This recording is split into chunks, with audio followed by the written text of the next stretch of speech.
Pengalamannya luar biasa, banyak hal baru juga yang saya dapat. Kalau sebelumnya saya nge-guide di tempat lain itu banyak ketemu orang asing dengan trip yang berbeda pastinya, tapi selama di DF banyak tamu yang saya pandu itu lebih ke orang lokal, jadi perbedaan yang lumayan signifikan. Jadi ya, hal baru juga, dan ditambah lagi untuk DF karena banyak paket dari DF itu kita lebih ke nature, jadi untuk saya bisa lebih dekat ke alam juga, tahu cara berkebun dan cara mencangkok jamu kristal segala macam. Jadi ya, pengalaman yang luar biasa selama nge-guide di DF. Pengalaman nge-guide di DF itu seru sih, karena selain lebih banyak relasi, jadinya bertemu dengan teman-temannya Pak Doni terutama, dan juga tamu-tamunya yang di sana, juga menambah pengetahuan tentang tanaman.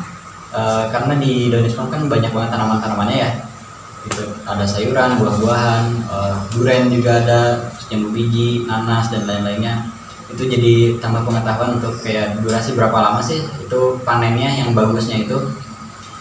Selain itu juga serunya karena bisa olahraga, naik turun gunung, dapat pemandangan yang bagus, udara yang segar, apalagi kalau udah bisa udah sampai ke curugnya itu, jadi kita bisa sambil main-main air di sana. Dan untuk teman-teman semua yang mau main ke sana, diwajibkan banget nih untuk bawa baju ganti biar bisa nantinya main-main air di Curug Putri Pelanginya. Pengalaman menjadi guide di DF kurang lebih selama 6 bulan terakhir itu pastinya sangat menyenangkan ya, karena DF itu menyediakan tentang back to nature, kembali ke alam, yang mana saya rasa banyak banget orang atau tamu-tamu yang ingin datang mengunjungi DF ini untuk menikmati alam yang ada di sana gitu ya. Terutama ini kan wilayahnya dekat atau kaki Gunung Salak, jadi sangat enak banget untuk dinikmati gitu. Hanya saja pengalaman yang memang mungkin kedepannya bisa diperbaiki, yaitu tentang pengaturan waktu. Di DF sangat fleksibel sih sebetulnya, sangat fleksibel. Tapi kita sebagai pemandu atau guide ini seringkali ngerasa kita udah datang dari awal, tapi tamu kadang terlambat atau tidak tepat waktu dari yang dijanjikan karena macet dan lain sebagainya. Jadi akhirnya si DF ini mengambil ke waktu itu lebih fleksibel untuk para tamu datang ke sana, seperti itu.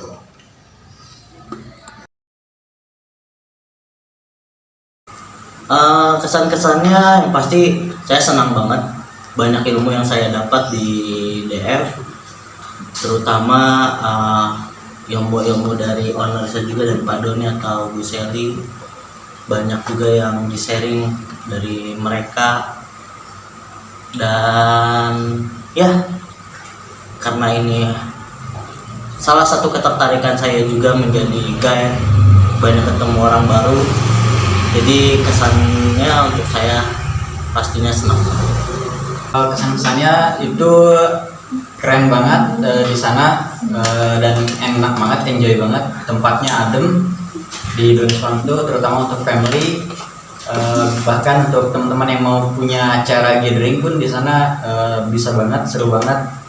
Jangan lupa kesana pas lagi panen durian, karena di sana bakalan banyak banget durian-durian yang rasanya pasti mantap. Pastinya menyenangkan ya, kembali ke alam, terus ketemu orang-orang baru, menambah wawasan yang baru tentunya, dari mengenali orang, lalu bagaimana cara berbicara dengan mereka, itu kan sangat amat diperlukan ya. Terus kesan-kesannya adalah kalau datang ke sana wajib bawa baju ganti, karena kalau kita udah di alam banyak hal yang tak terduga ya.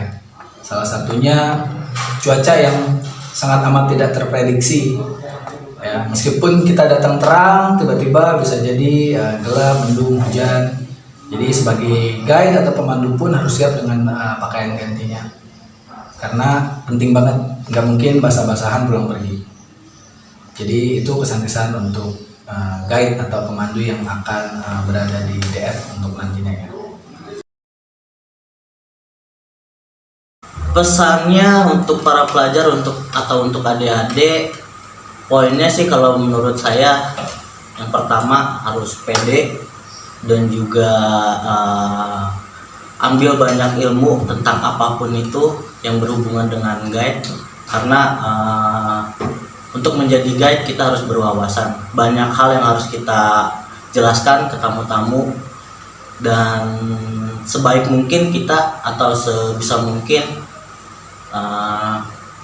nge-treat tamunya itu gak cuma sebagai tamu tapi sebagai teman atau keluarga kita sendiri, agar kita bisa lebih dekat, bisa menjadi dia lebih tertarik juga untuk hal-hal apa aja yang bisa kita sharing ke mereka. Intinya gitu sih, banyakin ilmu, percaya diri yang pasti, karena kalian pasti ketemu banyak orang-orang baru dengan karakter yang berbeda-beda. Jadi itulah kuncinya kalau menurut saya. Semangat untuk adik-adik. Kalau untuk yang ingin menjadi guide, banyak pengalaman pastinya nanti yang bakal didapat dengan orang-orang baru. Kita nggak cuma sharing ke mereka, tapi kita juga pasti dapat banyak pelajaran dari tamu-tamu kita. Itu aja sih. Untuk teman-teman yang mau jadi guide di Donis Farm, itu pertama kuasain dulu skill untuk nge-guide-nya, banyak baca, setelah itu nanti banyak berlatih juga di sana, walaupun itu dengan teman sendiri, itu nantinya bisa melatih diri sendiri, melatih kepercayaan juga. Kalaupun nggak ada tamu, coba-coba terus sama teman sendiri, dan selain itu juga banyak menghafal soal tanaman di sana, dari cara penanamannya, cara pembibitannya, itu banyak pengetahuan untuk nantinya bisa di-share lagi ke para tamu-tamu kita di sana. Selain itu juga banyak cari pengetahuan soal Gunung Salak, karena lokasinya Donis Farm itu kan ada di bawah kaki Gunung Salak ya. Nah, jadi banyak cari pengetahuan soal Gunung Salak, soal tanaman-tanaman di sana. Ya, yang paling utama sih soal tanaman, karena kita ada di lingkup trekking, lingkup gunung. Jadi penting banget kalau kita tahu soal tanaman-tanaman di sana, biar nge-share ke tamu-tamu kita, karena nggak sedikit tamu yang nggak tahu apapun tentang tanaman, maksudnya yang tanaman-tanaman yang ada di sana ya. Jadi banyak tanaman-tanaman yang lokal ada di sana, dan banyak tamu-tamu yang nggak tahu juga.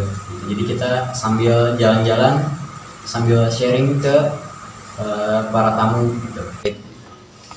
Pesannya untuk guide baru ya, atau pemandu nih yang sedang merintis karirnya ya, mudah-mudahan jadi pemandu yang luar biasa juga ke depannya. Pesan yang paling penting dari saya sendiri sebagai pemandu wisata atau guide itu adalah, sebagai seorang guide atau pemandu wisata harus bisa berkomunikasi dengan baik ya, karena tamu akan senang dengan guide atau pemandu yang bisa berkomunikasi, tidak diam, tentunya berwawasan, menguasai bidangnya. Berwawasan menguasai bidangnya adalah kalau kita pergi ke DF, itu kita harus menguasai apa yang ada di DF. Karena dengan menguasai apa yang ada di DF, kita bisa menjelaskan dengan baik kepada para tamu apa aja yang ada di sana. Seperti itu. Tentunya pesan lainnya yang penting juga adalah terus belajar untuk para guide atau pemandu. Itu sih.